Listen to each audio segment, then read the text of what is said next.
देखिए ये वीडियो आपके लिए इतनी आसान भाषा में करेंगे हम कि पूरे यूट्यूब पे आपको नहीं मिलेगी और हर एक चीज़ को हम इन डेप्थ आपको पॉइंट बाय पॉइंट क्लियर करेंगे। एग्जाम वाला जो माहौल है ना वो आपको घर पे क्रिएट करना होगा।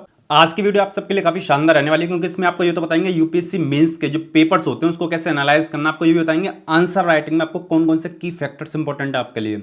साथ में आपको कुछ थंब रूल भी बताने वाले हैं जिनसे आपको ये आइडिया हो जाएगा कि मेंस के पेपर आखिर लिखे कैसे जाते हैं। तो स्टार्ट करते हैं इस वीडियो को। जैन future officers, my name is Vijan Singh, welcome to KJ mission. देखो वीडियो को पेशेंसफुली देखना क्योंकि हमने भी काफी समय दिया है इस चीज को बनाने में। देखो पहली चीज तो यही है कि इसका फॉर्मेट क्या होता है एग्जाम का। आईपैड पे चलते हैं, एक एक करके सारी चीजें डिस्कस करते हैं। यूपीएससी मेंस के जो जीएस के पेपर होते हैं, आप जानते हैं जीएस के 4 पेपर होते हैं, जीएस 1 2 3 4। देखो जीएस 1 2 3 में जो है लगभग सेम रहता है, जीएस 4 में थोड़ा चेंज हो जाता है। बताते हैं क्यों। देखो सारे पेपर जो हैं 250 मार्क्स के होते हैं। टोटल क्वेश्चंस आपके 20 होते हैं। 20 क्वेश्चंस आपके जीएस 4 में नहीं होते, लेकिन मार्क्स आपके 250 रहते हैं क्योंकि इसमें केस स्टडी आ जाती हैं। तो केस स्टडी से क्या होता है, केस स्टडी के मार्क्स थोड़े ज़्यादा होते हैं, तो उस वजह से नंबर ऑफ क्वेश्चंस 20 ना रह के कम हो जाते हैं। 10 क्वेश्चंस तो होते हैं आपके 10 मार्क्स के, तो आपका 100 मार्क्स ही हो जाता है। 10 क्वेश्चंस होते हैं आपके 15 मार्क्स के, तो आपका 150 मार्क्स हो जाता है। इस तरीके से आपके 250 मार्क्स के हर एक जीएस का पेपर बनता है। अब दूसरा क्वेश्चन कि कितने साल के हमें क्वेश्चंस एनालिसिस करने चाहिए। तो अगर आप बिल्कुल बिगिनर हो, आपको समझ में नहीं आ रहा, तो आप स्टार्टिंग में 5 साल के कर सकते हो, कोई प्रॉब्लम नहीं है। 5 साल से आपको ये आइडिया लग जाएगा कि किस किस टॉपिक से किस किस डायमेंशन में कहाँ कहाँ तक क्वेश्चन पूछे जा रहे हैं, और उसकी डेप्थ कब पता पड़ेगी, जब उसको एनालाइज करोगे। कैसे एनालाइज करोगे आगे आपको बताएंगे।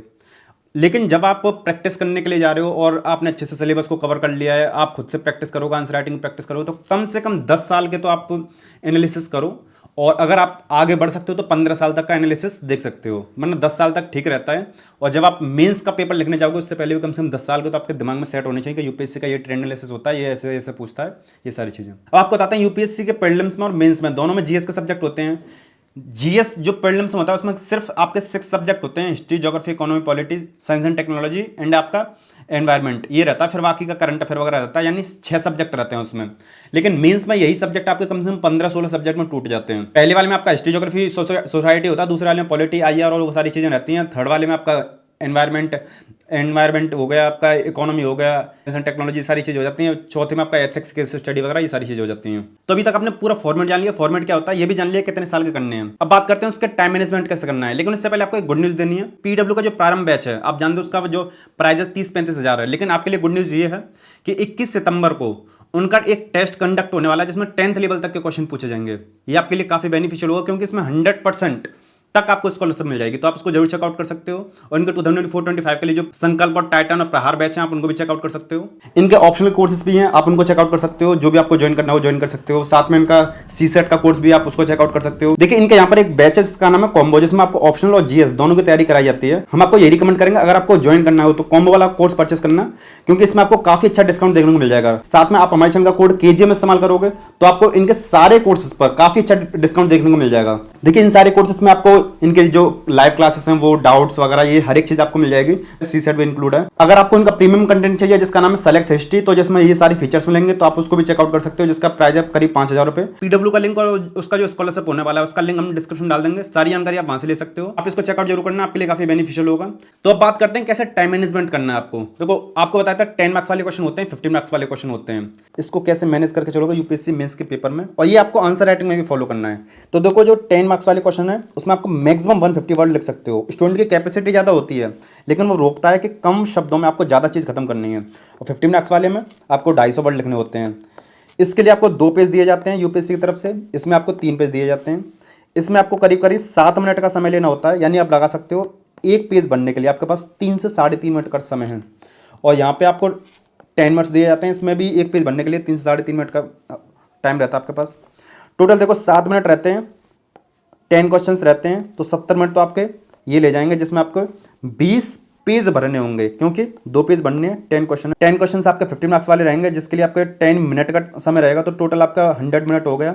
इसमें आपको 30 पेज बनने हैं, तो 10 क्वेश्चन आपके 10 मार्क्स वाले उसमें 70 मिनट जाएंगे। 10 क्वेश्चन आपके 15 मार्क्स वाले इसमें आपके 100 मिनट जाएंगे, टोटल आपके 170 मिनट हो गए, यानी 170 मिनट। और आप जानते हो 3 घंटे में 180 मिनट होते हैं, तो 10 मिनट आपको एक्स्ट्रा दिए जा रहे हैं, जो एक्स्ट्रा फॉर्मेलिटीज़ होती हैं। जैसे वहाँ पे कुछ एंट्री की जाती है, यूपीएससी मेंस का जो पेपर होता है, या कुछ अदर चीज़ें जो एक्टिविटी होती हैं उसमें होता है, पानी पी सकते हो आप, वो सारी चीज़ें जो करते हो वो, या 5 मिनट उसके लिए रखो आप लास्ट में क्वेश्चन को चेक करने के लिए कोई छूट तो नहीं गया, कोई चीज़ें मिस तो नहीं होगी, अंडरलाइन वगैरह हाईलाइट वगैरह वो तो नहीं रहेगी। तो 10 मिनट्स आपके चले जाते हैं। हम आपको एक थंब रूल बनाएं कि आपको हर एक पेज की आपकी जो स्पीड है 3 मिनट रहनी चाहिए। ठीक है, 3 मिनट। ऐसा क्यों? क्योंकि 3 मिनट तो 30 सेकंड तो ये सोचने में चले जाते हैं स्टार्टिंग में, किस क्वेश्चन में इस क्वेश्चन को मैं किस तरीके से टैकल करूंगा, इसमें क्या मेरे कीवर्ड रहने वाले हैं, क्या फ्लो चार्ट रहने वाला है, कौन कौन से मैं हेडिंग्स यूज करूंगा, टर्म्स यूज करूंगा। और 30 मिनट आपको चेकिंग के लिए दिए जाते हैं, क्या मैंने जो सारी चीज़ सोची थी, सारे डायमेंशंस पूरे हो रहे हैं या नहीं हो रहे, कुछ चीज़ें छूट तो नहीं, स्पेलिंग मिस्टेक, हाईलाइट वगैरह वो सारी चीज़। 3 मिनट में आपको एक पेज बनना, यही आपकी स्पीड रहनी चाहिए, चाहे आप आंसर राइटिंग कर रहे हो या यूपीएससी मेंस का पेपर भर रहे हो। आपको एक इंपॉर्टेंट चीज बताएंगे, वीडियो के एंड तक देखना है ना, इंटेंसिटी को लेकर। अब आपको बताते हैं प्रैक्टिकली कैसे आपको एनालिसिस करने हैं। तो फिर से ले चलते हैं आपको आईपैड की स्क्रीन पे। तो हम बात करते हैं यूपीएससी मेंस का जो जीएस1 का पेपर हुआ है, उसको हम टॉपिक वाइज डिस्ट्रीब्यूशन देखेंगे कि आपके 3 सब्जेक्ट होते हैं, आप जानते हो। एक हिस्ट्री होता है जिसमें आपका आर्ट एंड कल्चर भी जुड़ जाता है, एक आपका ज्योग्राफी होता है और एक आपका सोसाइटी होता है। इसमें कितना मार्क्स का डिस्ट्रीब्यूशन है subject wise subject. Hindi English हमने यहाँ पे दोनों लिख रखा है ताकि आपको कोई दिक्कत ना हो। वीडियो को लाइक कर सकते हो यहाँ पे, और ऐसा कंटेंट आपको आगे मिलता रहेगा, सब्सक्राइब भी कर सकते हो। देखो पहला क्वेश्चन ये है, टोटल इसमें आपके 6 क्वेश्चन आए हैं। 75 मार्क्स का तो आया है आपका हिस्ट्री, 85 मार्क्स का आया आपका ज्योग्राफी एंड आपका 90 मार्क्स का आया आपका सोसाइटी। 3 ही सेक्शन होते हैं और टोटल आपके 20 क्वेश्चन होते हैं, जैसे हमने डिस्कस किया। 7 क्वेश्चन आपके इसमें हैं, 7 इसमें हो गए, 7 इसमें, 7 और 7 14, 14 और 6 20। पहला क्वेश्चन लिखा हुआ है, explain the role of geographical factor toward the development of ancient India. तो यहाँ पे देखो पहला क्वेश्चन क्या है, एंशिएंट इंडिया से आया, इसका डेवलपमेंट को लेकर कौन कौन से जियोग्राफिकल फैक्टर्स होते हैं वो सारे बताने हैं। हिंदी वाले स्टूडेंट आराम से यहाँ पे पढ़ सकते हो, भौगोलिक कारण बोलते हैं उसको। तो इसमें जो की टर्म है ना वो ये जियोग्राफिकल फैक्टर्स, ये इसका वो है, लेकिन किसका? Development of India, Indian ancient India. ठीक है, तो आपको ये समझ में आएगा, एंशिएंट इंडिया से एक क्वेश्चन आता है जिसमें जियोग्राफिकल फैक्टर्स पूछे जाते हैं, लेकिन वो क्वेश्चन कैसे पूछे जाते हैं, उनका रोल क्या है, ये जब आप खुद कंटेंट को पढ़ोगे तब धीमे धीमे समझ में आ जाएगा। दूसरा क्वेश्चन, मेन फीचर वैदिक सोसाइटी। देखो वैदिक ये है आपका सब्जेक्ट, वैदिक सोसाइटी मेन फीचर्स, ये इसका कीवर्ड हो गया, एंड उसका रिलीजन को लेके। अब यहाँ पे वो यूपीएससी आपको अपना सेंस मांग रहा है आपका, यहाँ पे डू यू थिंक, जैसे ये बोला ना डू यू थिंक या व्हाट्स योर ओपिनियन, जैसे ये वाले शब्द आ जाते हैं तो समझ के चलो यूपीएससी आपके एटीट्यूड को, आपके माइंडसेट को चेक करना चाहता है। तो यहाँ पे some features are prevailing in the Indian society, तो इंडियन सोसाइटी को लेके आ रहा है, लेकिन हिस्ट्री को लेके है तो ये आपका एंशिएंट इंडिया में आ जाएगा। मेजर टेक्निकल चेंजेस, ये आपका की फैक्टर्स है। सल्तनत पीरियड, ये आपका एंशिएंट इंडिया का आ गया। टेक्नोलॉजिकल चेंजेस, ये आ गया, ये की टर्म है। महात्मा गांधी, रविंद्रनाथ टैगोर, ये आपका आ गया मॉडर्न हिस्ट्री से। डिफरेंसेस क्या है वो पूछा यहाँ पे। अप्रोच क्या है, एजुकेशनल नेशनलिज्म, ये इनके की फैक्टर्स आ गए है ना। की फैक्टर्स आ गए किसके रिगार्डिंग, जो ये 2 महान व्यक्ति हैं महात्मा गांधी और इनका, तो इसके बीच में डिफ्रेंसिएशन मांग रहा है ये। फिर आपका इफेक्ट पूछ रहा है, ट्रैवल्स इंडिया पे क्या इफेक्ट पड़ रहा है, कॉलोनाइजेशन, ये सारी चीज़ें। सोशो इकोनॉमिक इफेक्ट, ये क्या रहे, इंट्रोडक्शन देना इंडियन रेलवे का। तो की फैक्टर्स ये होगा इफेक्ट, और इंडियन रेलवे का पूछा है डिफरेंट कंट्रीज़ में और वर्ल्ड। तो इस तरीके से एनालिसिस करते हैं। देखो आपको समझना है इसमें कीवर्ड क्या है। ठीक है, कीवर्ड बताता है उसका डेप्थ क्या है, सबसे इंपॉर्टेंट चीज़ यही होती है। तो जो स्टूडेंट को समझ में नहीं आती, इसलिए हम आपको अंडरलाइन करके बताएं उस चीज़ को। तो इसमें आपका हिस्ट्री में 3 सेक्शन होते हैं। एक होता है आपका art and culture. Art and culture में एंशिएंट हिस्ट्री भी आ जाती है, थोड़ी सी मेडावल हिस्ट्री भी आ जाती है। कुछ टॉपिक ऐसे होते हैं जिनको आप सेपरेट नहीं कर सकते। तो पहला टॉपिक तो ये होता है। दूसरा रहता है आपका मॉडर्न हिस्ट्री। थर्ड रहता है आपका वर्ल्ड हिस्ट्री। तो वर्ल्ड हिस्ट्री से ये लास्ट वाला क्वेश्चन है। देखो वर्ल्ड से पूछा है उसने, जो इंट्रोडक्शन ऑफ रेलवेज है उसका सोशियो इकोनॉमिक क्या इफेक्ट पड़ा है। तो ये 3 सेक्शन आपके हिस्ट्री के रहते हैं। ठीक है, इस तरीके से एनालिसिस किया जाता है। सारे सब्जेक्ट का आप ऐसे एनालिसिस करना। तो इसमें क्या है, आपको ये तो पता पड़ेगा ज्योग्राफी है, लेकिन ज्योग्राफी में टॉपिक कौन सा है, ठीक है, उसके अंदर सब टॉपिक कौन सा है ये समझना है, और फिर उसका कीवर्ड समझना है। तो हम थोड़ा सा जल्दी जल्दी चलेंगे, वरना आपका पेशेंस टूटता है। आप वीडियो को भगा भगा के देखते हो, चाहे कितना भी हाई क्वालिटी का कंटेंट दे लो आपको। कॉन्सिक्वेंसेस बताने हैं क्लाइमेट चेंज के। टॉपिक क्या है, फूड सिक्योरिटी। सब टॉपिक क्या है, क्लाइमेट चेंज को लेकर बोल रहा है, और उसका कॉन्सिक्वेंसेस, ये आपका कीवर्ड हो गया। ठीक है, इसमें आपका पूछ रहा है ये फ्रेश वाटर रिसोर्सेज पूछ रहा है, क्राइसिस जो रहते हैं टुडेज वर्ल्ड। तो वर्ल्ड ज्योग्राफी को लेके आ रहा है ये। ठीक है, क्या क्राइसिस रहते हैं, ये कीवर्ड हो गया, क्राइसिस कीवर्ड हो गया, ये सब टॉपिक हो गया। फ्रेश वाटर, ये फैक्टर्स पूछ रहा है, responsible factors. Natural vegetation, geography का वेजिटेशन वाला जो टॉपिक रहता है अपना एनसीईआरटी में पढ़ा होगा। सिग्निफिकेंस पूछ रहा है, यानी उसका कीवर्ड ये है। तो इसी तरीके से आप इसको भी एनालिसिस कर सकते हो, इसको भी कर सकते हो, इसको भी कर सकते हो। जहाँ पे जो की टर्म आएंगे आप उनको ध्यान में रखना, ऐसे एनालिसिस किया जाता है। ठीक है, सारे आप आराम से देख लेना। इसको हम अपने टेलीग्राम चैनल पर भी शेयर कर देंगे। तो ये सोसाइटी का है, पहले लिखा हुआ है why did human development fail to keep pace with economic development in India. तो इकोनॉमिक डेवलपमेंट इंडिया ये हो गया इसका सब टॉपिक या कीवर्ड समझ सकते हो। ह्यूमन डेवलपमेंट ये आपका टॉपिक हो गया। ठीक है, ये चीज़ें आप जब समझने लग जाओ तो आप PYQs को बहुत अच्छे से एनालिसिस कर लो। Do you think marriage as a sacrament is losing its value of modern India. तो ये मैरिज को लेकर पूछा गया है, हिंदी मीडियम वाले आराम से पढ़ सकते हैं। वाई ग्रुप से आधुनिक भारत में आपका मूल्य खो रहा है, ये सारी चीज़ें। एक्सप्लेन द सुसाइड को लेकर क्वेश्चन आया है, यंग वुमेन में क्यों बढ़ रहा है ये इंडियन सोसाइटी में। ठीक है, तो आप आराम से पढ़ सकते हो। जो मोबाइल को लेकर आया है, जो पूछ रहा है कास्ट आइडेंटिटी को लेकर आया है ये आपका, और ये impact of post liberal economy. आपने ये देखा होगा कि क्वेश्चंस ज़्यादा टफ नहीं आते, लेकिन आपको वहाँ पे टाइम की दिक्कत आती है। ठीक है, हो गए। अब हमने पूरा PDF दे रखा है हमारे टेलीग्राम चैनल पे, आप उस पर जाओगे तो आपको दिख जाएगा। ये हमारा टेलीग्राम चैनल, ठीक है।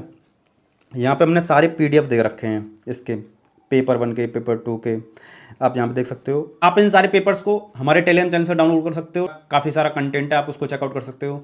और आप हमारे एप्लीकेशन पर जाओगे तो आपको स्टडी मटेरियल है, काफ़ी सारे स्टडी मटेरियल, जैसे आपके NCERT की बुक है, तमिलनाडु की बुक है, हिस्ट्री की स्टैंडर्ड बुक्स हैं, टॉपर्स के पे हैं, तो आप हमारे एप्लीकेशन पे आकर उनको भी डाउनलोड कर सकते हो। तो टेलीग्राम को जरूर ज्वाइन करो।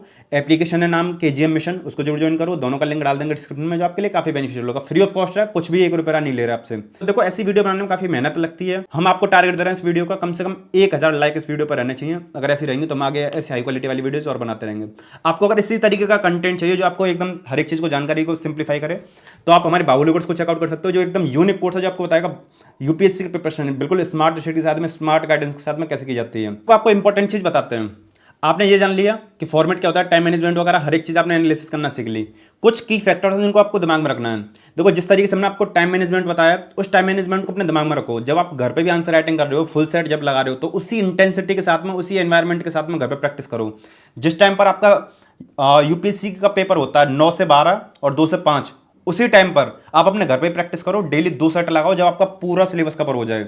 इससे क्या होगा, आपको उसकी इंटेंसिटी, उसकी क्वालिटी आपको समझ में आएगी कि मुझे कितनी क्वालिटी का आंसर दे पा रहा हूं और मेरी इंटेंसिटी कितनी आई है, मेरी प्रैक्टिस कितनी हो पा रही है। मैं एक दिन में 100 पेज लिखने की कैपेसिटी रखता हूँ, नहीं रखता हूँ। मैं इतने सारे वर्ड लिख पाऊंगा, नहीं लिख पाऊंगा। 40 क्वेश्चन होते हैं, 20 पहले में, 20 बाद हो गए। ये सारी चीज़ मैं कर पाऊंगा, नहीं कर पाऊंगा। तो ये सारी चीज़ें आपको समझ में आएगा। यानी जो एग्जाम वाला जो माहौल है ना, वो आपको घर पे क्रिएट करना होगा। और हम तो ये बोलेंगे दिन भी अपना सेट कर देना, जैसे उसमें होता है फ्राइडे सैटरडे संडे, तो इसमें भी ऐसे सेट करके चलना, जो आपके लिए काफ़ी बेनिफिशियल होगा।